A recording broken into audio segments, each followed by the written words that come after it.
Dejan Yerby, and right now I am currently the assistant farm manager at Williams Farm for the Athens Land Trust. We are in Nicholson, Georgia at my farm, Cozy Bear Farm.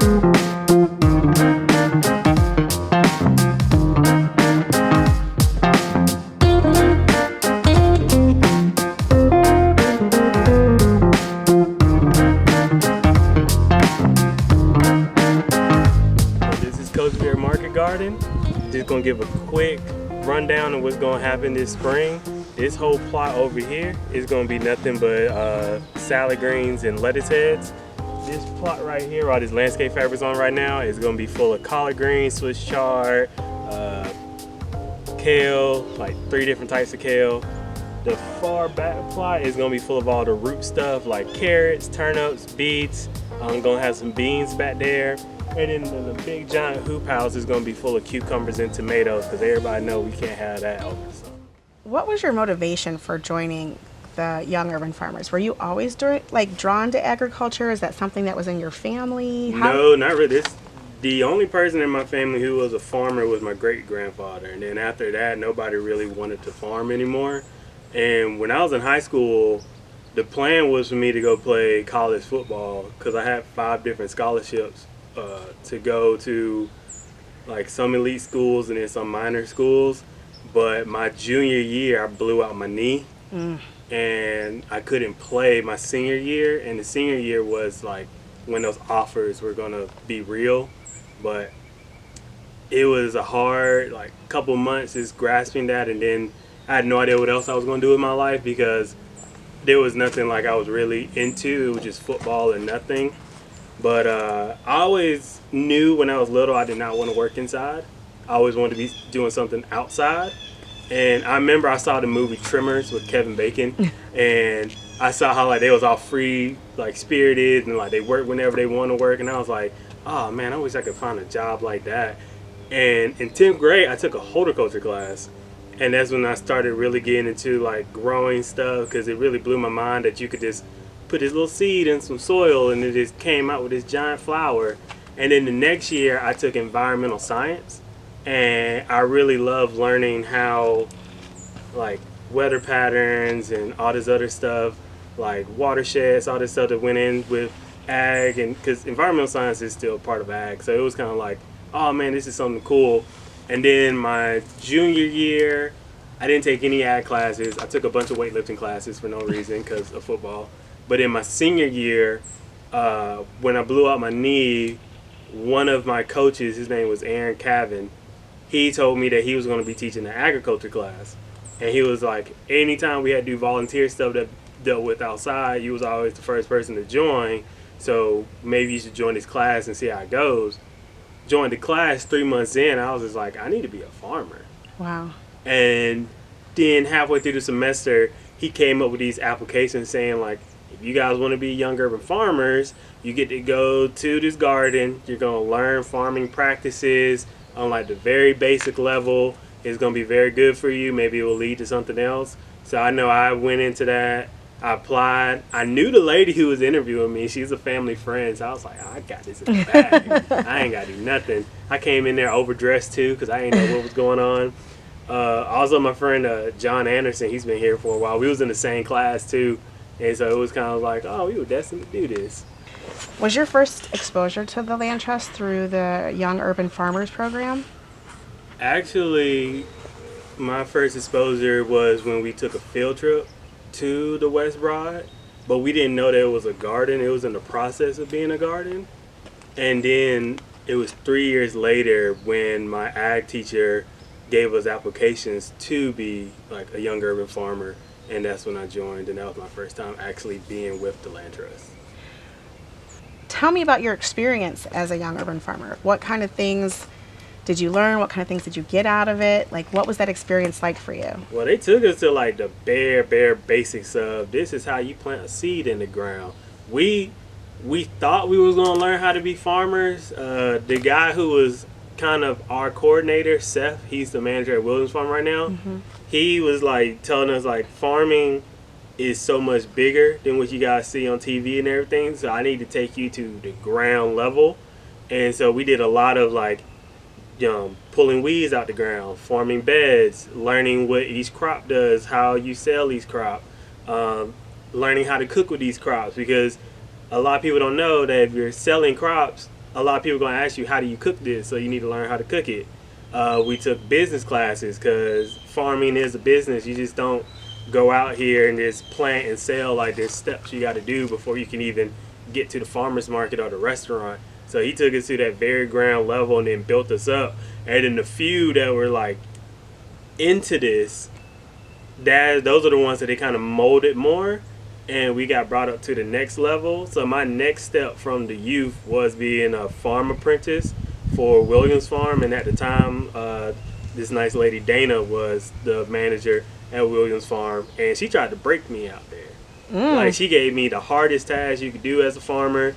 She made me make beds, 100-foot long beds with just a hoe and a rake, and I mean, I was dying out there. And at the end of my apprenticeship, Seth came out. He was just like, "Hey, you want me to go get the tiller to make the beds?" And I was like, "We got a tiller?" And she was like, "Yeah, I just wanted to break you and see if you were really about this." Oh my God. So where's she at now? She's married to Seth. She's married to Seth. So how did your experiences in Young Urban Farmers, I mean, you kind of explained that, directly relate to what you're doing now? Are you using the techniques that you learned? Yeah, all the stuff that I learned from there, I'm using here. So a big thing that I learned from there was selling at farmers markets. A lot of people don't realize that a farmers market is like kind of like a football game. It's game day. Like, you got to be on point. You got to make sure your stand looks good. You got to make sure you know the vegetables. You got to make sure you know how to communicate with people, have eye contact. A lot of farmers that go to the farm market, they just assume, oh, I got vegetables on the table, people going to buy it. That's not the case. And you got to make sure the prices is right, all that stuff. So me and John, they call us the 2 top sellers at Athens Land Trust, because whenever they put us somewhere, we always sell out. And so I took those skills and transferred them over to my farm. So now when I go to the farmer's market, I always sell out because I know how to do it since I did it there. And I started really, really early. I have a lot of people that come up and tell me, "Oh, we wish we knew that we wanted to be a farmer when we were 18. We're 30 now. We're just not getting into this." Can you talk to me about the role of being a minority farmer in this area? Not a lot of people want to do it. It's hard work. I think a lot of people don't want to do it because it kind of goes back to, slavery times, and we're just doing this stuff because somebody told us to do it, and so now we're trying to break away from it. But I just like it so much, and I hope that it gets back more with the black culture, because there's a lot of black people out here that are great farmers, but sometimes they just don't want to take the steps because they still feel like they're going to get held back and stuff. But I'm not afraid to just take the chance and say, okay, let's go do it. Let's see how this is going to work. Do you think Young Urban Farmers plays a role in maybe shaping some of that narrative that you're talking about? I mean, exposing, black farmers or Latino farmers. I mean, do you think that's a selling point of the program, something special that it does? I think it just does that in general, because there's a ton of black kids that was in the program. They might not be farmers, but because of that program, it led them to do something else. We had one kid, he's doing like fishing stuff with aquaponics. There was another kid, his name's Trip. I really don't know what he's doing right now, but last time I saw him, he told me, "Oh man, I loved being out here. This was the best time of my life, just learning where my food's coming from and just knowing like, oh, I'm so connected to the earth right now." The last person that graduated from the youth that's doing something kind of ag was a kid named Xavier, and he came in, didn't think he wanted to do anything with ag, and he worked with us, and now he's just like, "Oh, dude, I want to have my own farm. I want to do a nursery. I want to do something that involves me growing something and staying outdoors." Mm-hmm. So I think the program in general just shows you more stuff, and it gets you more involved, and if you make it interesting to them, they'll start seeing like, "Oh, this is something that I could do that's pretty cool." How has the Athens Land Trust impacted your life? It changed my life, because without the land trust, I don't know what I would be doing right now. I mean, when they made me a farm apprentice, I was so happy, because I was just like, oh, these are the right steps I need to take, then I need to take these steps. When they made me a youth mentor, they showed like, oh, we do trust him and that he has the ability to teach others. when they made me an assistant farm manager. I was really blessed with that because it was just like, I didn't know how to go start off a farm. I didn't think I was ready to go start off a farm. So being a farm assistant manager was great because I got more into the farm business before I even started a farm. And it changed my family's life too, because my mom always says, like, I don't know what you would be doing if you weren't with the land trust. Whenever she hears me talk about like bad days, she just be like, hey, you better stick in there with them because they're going to help you out. They helped me get this place. They helped me find some grants to get some loans and stuff. So they just really impacted my life for the better. Okay, one final question on that note. Why is the Young Urban Farmers Program worthy of people's donations? Because it does help out a lot more kids, and when people realize the program impacts a lot more people. Everybody don't see what happens behind closed doors, but there's a lot of stuff moving behind closed doors that help like motivate and impact a whole bunch of people. Like if they need any type of funding, they need to give it, because it's just, I can't describe how much it changed so many other people. Because John Anderson, he's going to be an ag teacher right now. Like he's going off to do that. The guy Tripp, I know right now he's starting his own business and he wants to come to the farmers markets. There's other kids who learn business skills and now they're going to do movie production stuff. We had the one kid, Willie, he wrote a book now. He got his clothing line because he started making clothes with blueberry dye.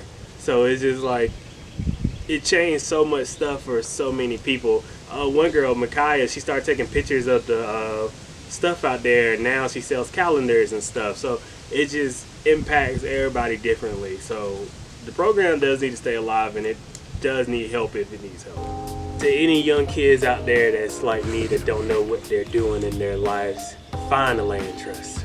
Find somewhere where you can work out all your problems and stuff. If I didn't join the land trust, I'm pretty sure I would be a fat slob somewhere doing nothing. I even got healthier just joining the land trust. I'm only 5'9". Football made me 300 pounds and I was heavy. Joined the land trust, I lost 100 pounds, but I had to eat healthy because I couldn't farm because I was so fat. So if you're a kid out there who's just like, hey, I'm lazy and I don't know what to do, find something out there for you to do. Don't sit around the house. There's something out there for everybody.